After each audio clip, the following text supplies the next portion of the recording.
ఏం రెడ్డి చెప్పు. పొట్టారెడ్డి ఆడుండవు.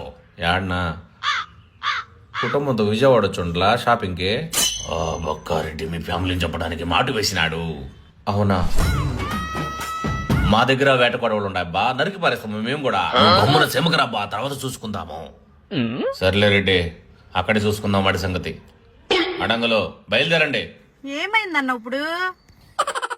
ఏంది నాయన గాజులు కొనిపెట్టకుండా తీసుకెళ్తావేంటి ఇప్పుడు?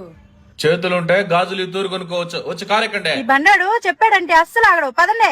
ఏంది వదినమ్మా, ఇప్పుడు దాకా బాగానే ఉన్నాడు కదా. ఏమో తెలియదు గానీ నువ్వు వెళ్ళి కారెక్కు. మీరు కంగారు పడకుండా గమ్మునుండండి. ఆ బక్కారెడ్డి మన కోసం మాట వేసినాడంట. అమ్మో, వాడు ఏ బాంబు వేస్తే మనం అందరం పోతాంగా. అనవసరంగా డాబా మీద ఒడియాలు ఆరపెట్టొచ్చా. ప్రాణాలు పోయేటట్టుంటే ఈ గబ్బు దానికి ఒడియాలు కావాలంట. అక్క, నీ వాగుల ఒడియాల గురించి తర్వాతలే గాని మా అమ్మ నాకు కొత్త డ్రెస్ కొనిపెట్టింది అక్క. ఒక్కసారి కూడా అది వేసుకోలేదక్క. వేసుకోకుండా పోతానేమో అక్క. మొన్న కంకర్ లారీ గుద్దిన బస్సులో ఇదుండా దరిద్రం వదిలిపోయేది. అమ్మో, మా పెదనాయన కొడుకు ఎప్పుడు అమ్మ ఫోనే వాడుతున్నావు కదమ్మా, అమెరికా నుంచి ఐఫోన్ తీసుకొస్తానన్నాడు. అంతే, అది వాడకుండానే నేను అనంత వాయువుల్లో కలిసిపోతానా? మీరు గమ్మునుంటారా లేకపోతే కిందకి దిగి 2 బాంబులు తెచ్చి కారు మీద నన్నే పడేయమంటారా? అన్నా, ఇందాక నుంచి వాళ్ళెవరో మనల్ని పాలవుతున్నారన్నా. అరుగు ఇటు వస్తున్నారు. అమ్మా, అవునక్క. బండి స్పీడ్ గా బానిస్తాను, మీరు అరచకుండా కూకోండి.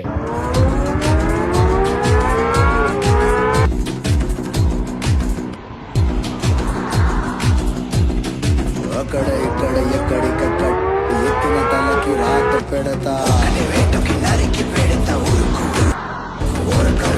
దెబ్బకి అబ్బని గుర్తుకు తెస్తా. నెత్తుటి స్నానం నీకు చేస్తా.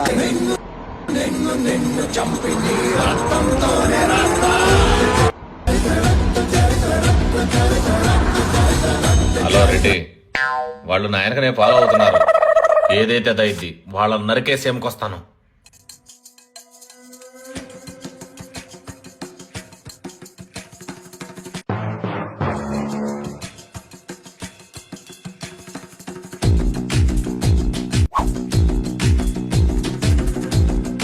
ఏందబ్బా? సార్, కారుకి చొట్లు ఉన్నాయి కదా సార్. మీరు షాప్ దగ్గర కూడా రావాల్సిన అవసరం లేదు సార్. ఇక్కడే 250 రూపాయలకే సొట్టలు తీసేస్తాం.